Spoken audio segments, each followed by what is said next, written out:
So today we're going to take a look at the arpeggiator section and maybe even mix in a little bit of mod sequencer on the Korg MS2000. It's probably not going to be a short video.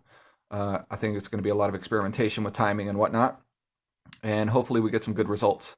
So I've got a controller set up just off stage to input notes, and that's gonna. I'll try to distinguish whether it's like I'm putting in a single note or a full chord or whatever. Just so you can, you should be able to hear the difference though, regardless. So let's go ahead and jump in. We've got the arpeggiator section here. We've got a tempo knob and a gate knob, and then you've got 4 buttons, and we're just going to run through those and see what each one of them does. So I'm going to put in a single note here. We've got our arpeggiator turned on. You can hear that it is just repeating the single note over and over. This works in relation to the tempo. The gate knob, this is how much of the note space is going to be taken up by the note. So as we turn it down, just little bitty clicks because it's shortening. Think of it as like a ruler. The very first inch on a 12-inch ruler that's going to be very closed gate, and then as we get to like 50%, that's going to have sound about halfway, and then the other half of that unit off. And then if we open it all the way up, we hear a single note. So let me go ahead and tweak this just a little bit.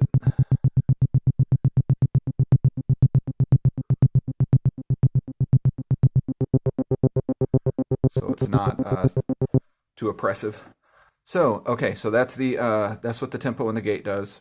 I'm going to go ahead and send it another note, and then when I release the note, it stays on because the latch is engaged. As soon as you turn it off and not hitting any keys, it's going to stop. Range, again, I'm going to hit a single note, and we're going to cycle through. We're at 1 octave right now. You can hear it only triggering on in 1 octave. We press 2, and it goes up an octave. We'll slow it down so we can. So the original octave and then up an octave. When we go 3, we'll get 3 different notes. And then likewise on 4. 1, 2, 3, 4, 1, 2, 3, 4, 1, 2, 3, 4.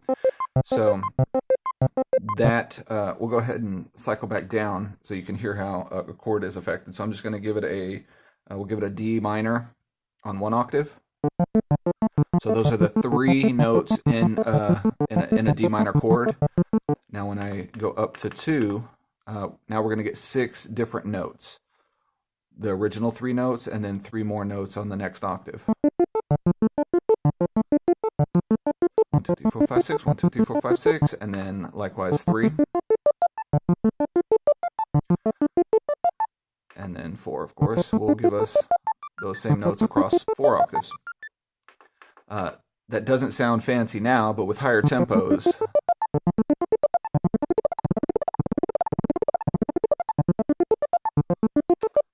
it can get interesting. And we will go into the menu section in just a moment once we bring in the mod sequencer. You can change the resolution against the clock without having to change the clock. If you've got other instruments synced up and you've got your LFOs going at a standard or at a timed rate, you can adjust the arpeggiator without having to just hit the master tempo. This also works when you can't use the master tempo because you've got clock coming in from somewhere else, which is usually the case, or I find to be the easiest way to use it. So let's go ahead and let's jump back to 1 octave. I'm going to put we'll give it that D minor again, and now we'll check the types. So we're currently on up. You can hear it starts with the lowest note and then goes up. Now when we go down, it's not going to start from our lowest note pressed on the keyboard and then go down. It's going to start with the highest note pressed and then go down. Now, when we use down in conjunction with the octave, it doesn't go down an octave. It will still go up an octave, but then count down. So we can hear that. You can hear it starting on the higher octave and then ending on the chord we're actually pressing. So again, that's 3 notes on down. Turn it down just a little bit. Here's Alt 1, and that's giving us, think of three notes, and it's going to go dun dun dun dun dun dun dun dun dun dun dun dun, without double triggering those outside notes. So this gives you sometimes not random, but sometimes not in sync number of notes for like a standard 4/4 count. So we'll switch down to Alt 2 and you'll hear the difference now. It's going dun dun dun dun dun dun dun dun dun dun dun dun. So with a four note chord, you can see how that's going to sync up really nice with 4 on the floor stuff. You know, it drops right in. Random is just that. You can hit as many notes as you want, and it is going to play those notes at random.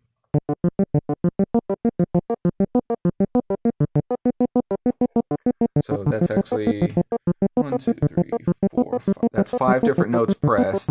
And if we switch to up, those are the notes I'm pressing. And you can hear how it's just selecting them randomly. So trigger will trigger the whole chord over and over. So that's just holding a single chord. So which is useful sometimes. So that's and of course these all work together if you have them both. You can have 4 octaves in Alt 1 or Alt 2 and get some crazy stuff like that.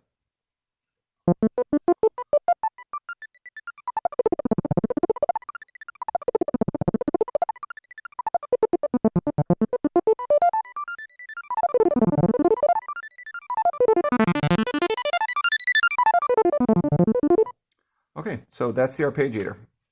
Now let's go ahead and take a look at the mod sequencer, because it's use this for fast and easy. You can actually dial in your own arpeggios on the mod sequencer. So let's go ahead and turn it on.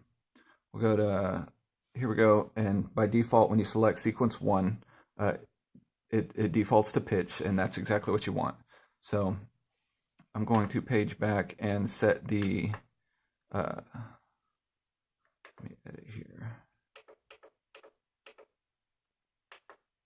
Edit the last step to 3, and you're going to see how a single note can give you nice arpeggios. So I'm going to give it a single note right now. I'm going to give it a D. I'm going to close the gate a little bit, and we can see nothing crazy is happening here, but we just hear that one note. So, and let me turn the second oscillator off so we're not hearing any changes. Okay, so now we know that a minor chord is configured like this.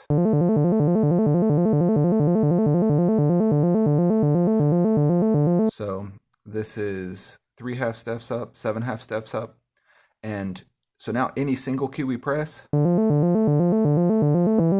is going to give us that minor.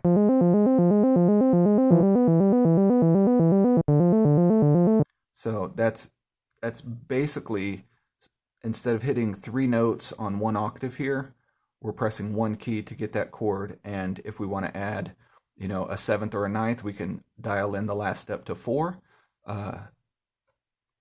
spin that up to, you know, 9 or 11 or whatever, and that's going to give us a 4-note, basically arpeggio. So now the way we can combine these two is by adjusting the rates. So let's go ahead and set this to 120. So that's a reasonable rate for most music. And now we're going to have to go into the menu and change the resolution. So I'm going to go ahead and I'll turn this on. We're going to turn this, we'll go octave to 3. So, and I'm going to hit a single note. So what that's going to do, I'm going to set this to up. So what that's going to do is a single note here is going to give us the same note across 3 octaves ascending because we're going on up. What this is doing is every step altering the pitch per step. So I'm just going to hit a single note. Here's a D. We can see, not very interesting. They're going at the same rate. So what we're going to do is we're going to make the mod sequencer go slower. And doing that, we'll go here. And here is the resolution. Okay. So here's a single note. Here's a D at 1/8 of the tempo, while this is still matching the tempo on 16th notes. So we're getting 2 steps or 2 notes per step. We'll go ahead and continue to drop it down to quarter.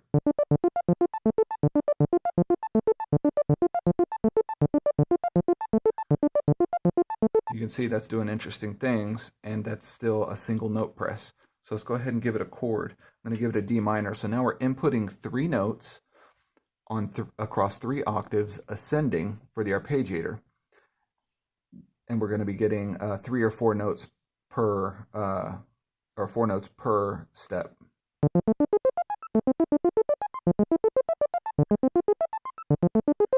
So, and because that's minor and minor, we're getting some dissonance. So I'm gonna give it a C major.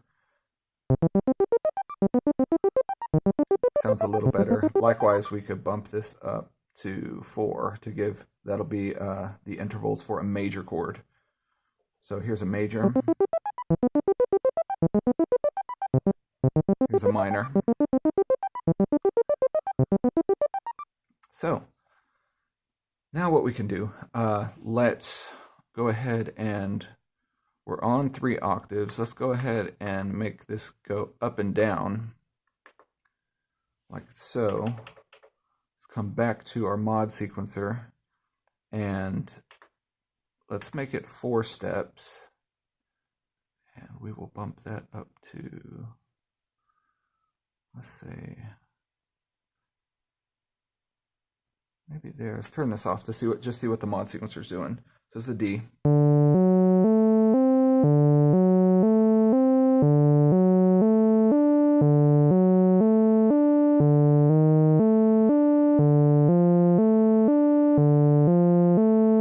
Okay, so those are that's a single note, and that's the rate of the mod sequencer. Let's see if we can drop that back down a little bit more.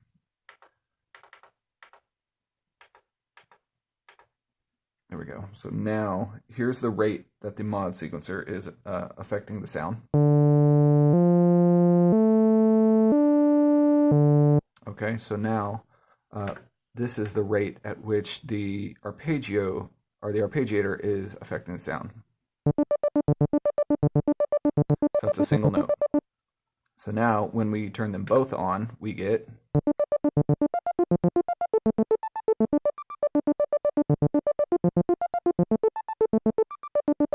so again, that's pretty slick for a single note.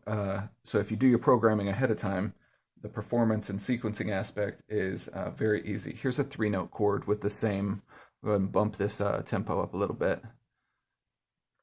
Here's a 3-note chord.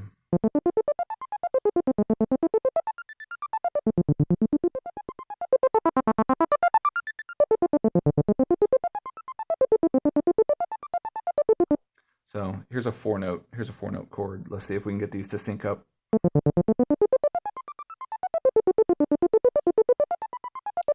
Change this type. Let's go down.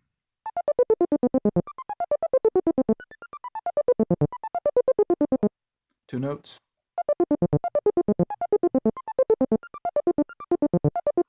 And back to a single note. Drop down a couple octaves on the controller.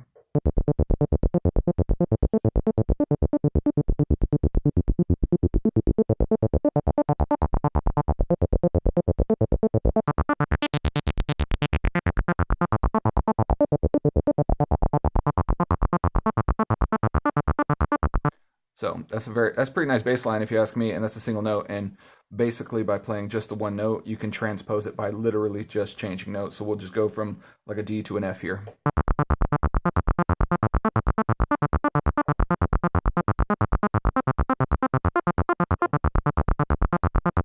And back to a D and then down to a C.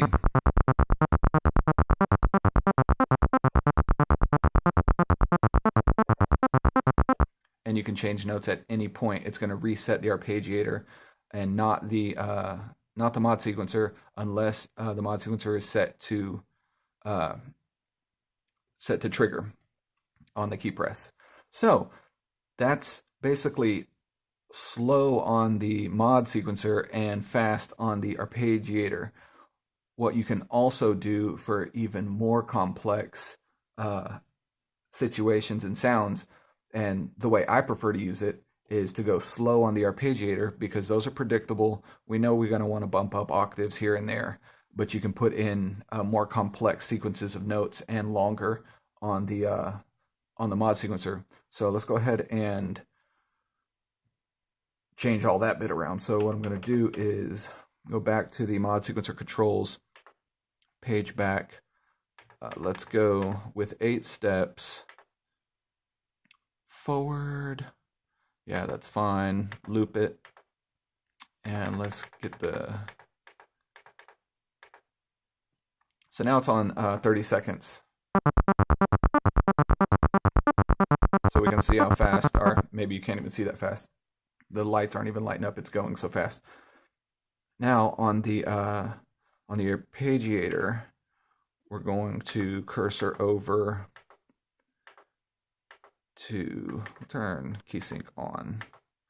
Now we have those same resolutions, so now we're going to slow this guy down. Goes down to quarter notes only. That's one note press, so we can see that this is only getting through 4 steps, even though we've enabled 8. That's basically because, well, first let's change these and see, just to set ourselves up with a happy surprise. So why wouldn't we be? Why are we only getting halfway through our sequence? Well, there's the gate knob. If we increase our gate to 100%, as we shorten it, we can see down to, whatever percentage, 1 out of 8 versus 7% here. It's only getting that one step in before the gate is cut off and signal is not being sent to the mod sequencer. So as we increase that, all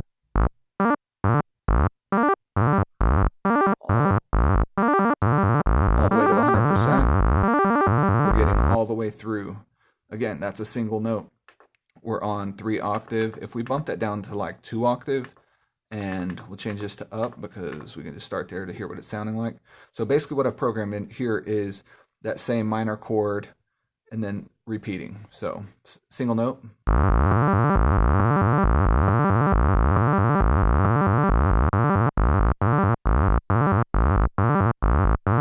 That's dropping out that 8th step to give us some timing. 50% is getting us halfway. We'll bump that back up. We'll send it a whole chord now.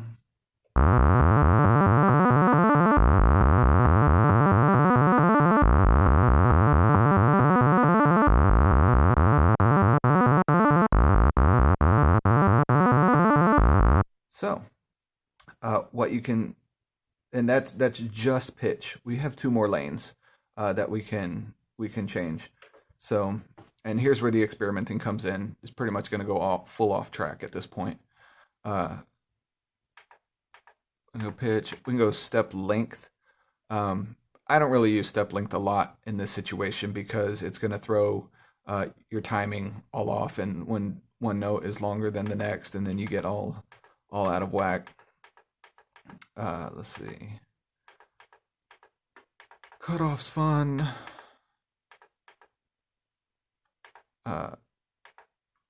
amp level. Now this is a good one for, so we're pretty low, kind of low, about halfway, all the way up. So single note.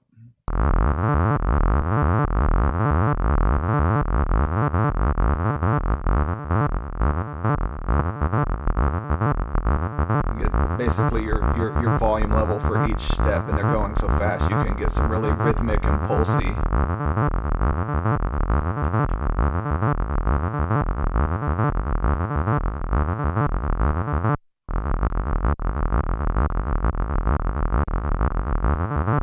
So that was me hitting the key in time and then hold it, and it'll go ahead and run up the octaves. We bump up to 3 octaves, change it to one of the alts,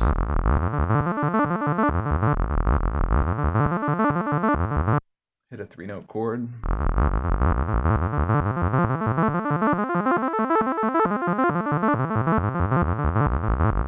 so that took forever, obviously. Let's come back to 1 octave and hit a 3-note chord. 2.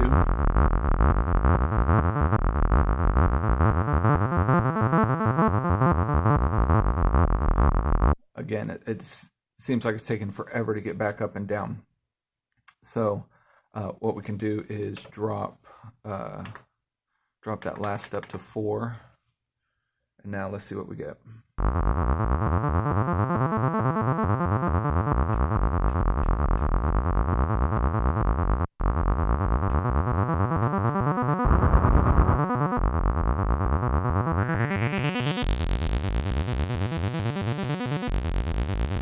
So I'm gonna press this same 3-note chord, and I'm gonna turn the mod sequencer off so you can hear what the arpeggiator is doing without this affecting it.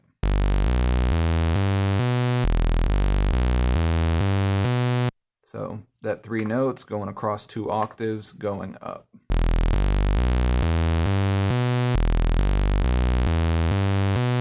Each one of those notes is staying on for the complete cycle of the note because our gate is all the way up and we're running through these changes faster than the notes turned off. So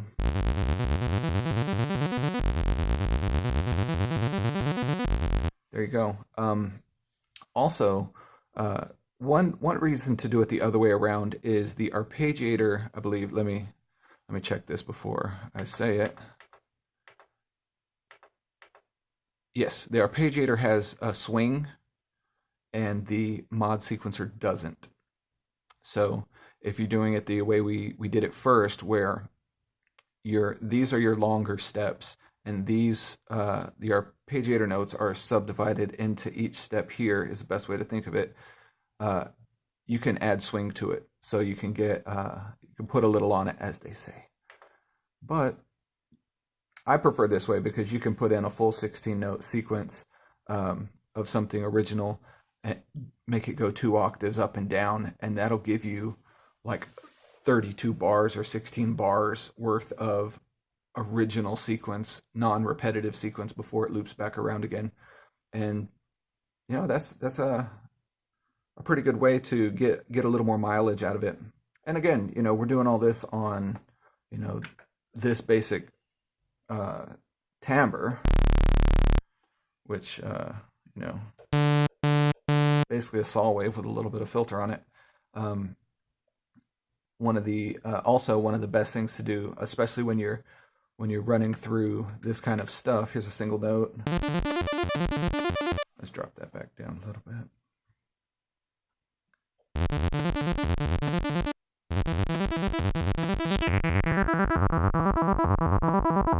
Is turn on your delay. Again, it's 1 note.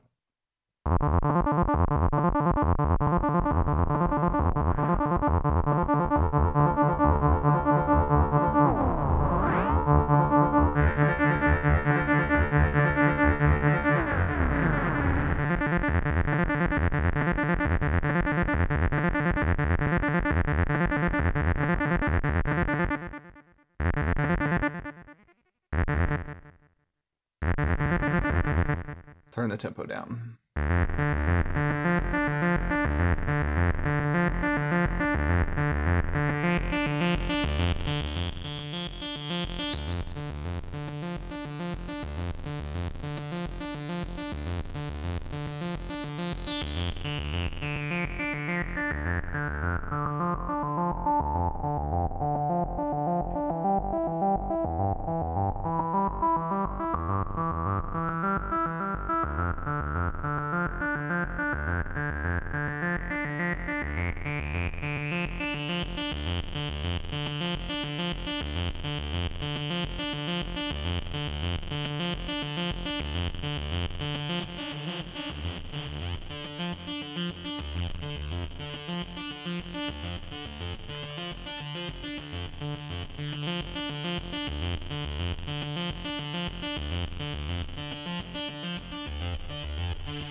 Definitely of a certain era, but still, I think, pretty desirable for some applications. So there you go. If you have any questions or comments, please leave them below, and go ahead and subscribe if you haven't already. Thanks to all of those that already have.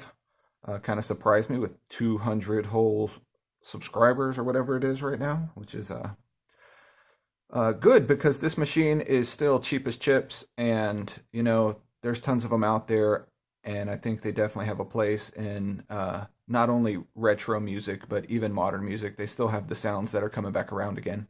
So, thanks for watching.